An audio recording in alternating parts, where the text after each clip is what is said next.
Obeisances unto you, the Supreme Lord Vasudeva, Vishnu, the primeval person, the original seed. Obeisances unto you, the Omniscient One. Obeisances unto you of unlimited energies, the unborn progenitor of this universe, the Absolute. O soul of the high and the low, O soul of the created elements, O all-pervading Supreme Soul, obeisances unto you. Desiring to create, O unborn Master, you increase and then assume the mode of passion. You do likewise with the mode of ignorance when you wish to annihilate the universe, and with goodness when you wish to maintain it. Nonetheless, you remain uncovered by these modes. You are time, the Pradhan, and the Purusha, O Lord of the universe, yet still you are separate and distinct. This is illusion, that earth, water, fire, air, ether, sense objects, demigods, mind, the senses, false ego, and the total material energy exist independent of you. In fact, they are all within you, my Lord, who are one without a second. Here is the son of Bhaumasura. Frightened, he is approaching your lotus feet, since you removed the distress of all who seek refuge in you. Please protect him. Place your lotus hand, which dispels all sins, upon his head.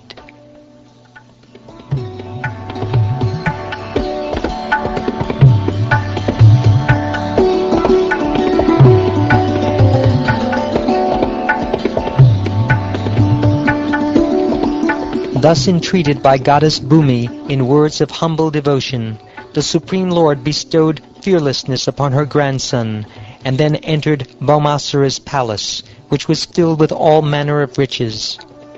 There Lord Krishna saw 16,000 royal maidens, whom Bhauma had taken by force from various kings.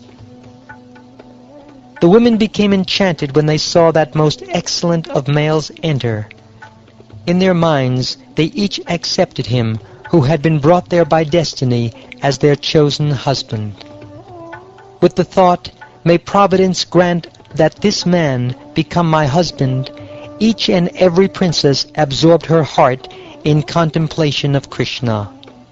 The Lord had the princesses arrayed in clean, spotless garments, and then sent them in palanquins to Dwarka, together with great treasures of chariots, horses, and other valuables. Lord Krishna also dispatched 64 swift white elephants, descendants of Airavata, who each sported 4 tusks. The Lord then went to the abode of Indra, the demigod's king, and gave Mother Aditi her earrings. There Indra and his wife worshipped Krishna and his beloved consort Satyabhama. Then, at Satyabhama's behest, the Lord uprooted the heavenly Parijata tree and put it on the back of Garuda. After defeating Indra and all the other demigods, Krishna brought the Parijata to his capital. Once planted, the Parijata tree beautified the garden of Queen Satyabhama's palace.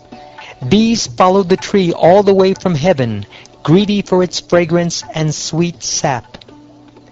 Even after Indra had bowed down to Lord Achyuta, touched his feet with the tips of his crown, and begged the Lord to fulfill his desire, that exalted demigod, having achieved his purpose, chose to fight with the Supreme Lord. What ignorance there is among the gods!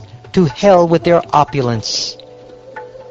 Then the imperishable Supreme Personality, assuming a separate form for each bride, duly married all the princesses simultaneously, each in her own palace. The Lord, performer of the inconceivable, constantly remained in each of his queen's palaces, which were unequaled and unexcelled by any other residence. There, although fully satisfied within himself, he enjoyed with his pleasing wives, and, like an ordinary husband, he carried out his household duties.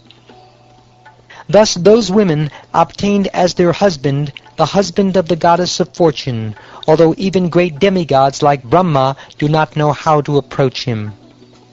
With ever-increasing pleasure, they experienced loving attraction for him, exchanged smiling glances with him, and reciprocated with him in ever-fresh intimacy, replete with joking and feminine shyness.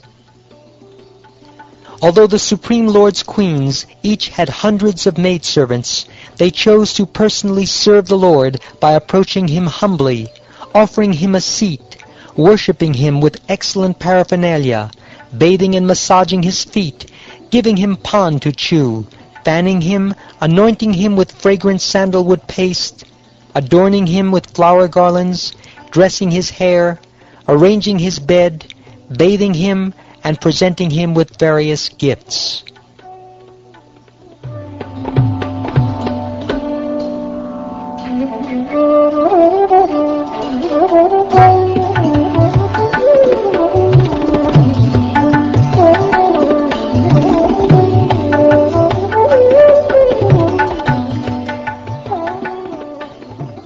Thus ends the 59th chapter of the 10th canto of the Shrimad Bhagavatam, entitled The Killing of the Demon Naraka.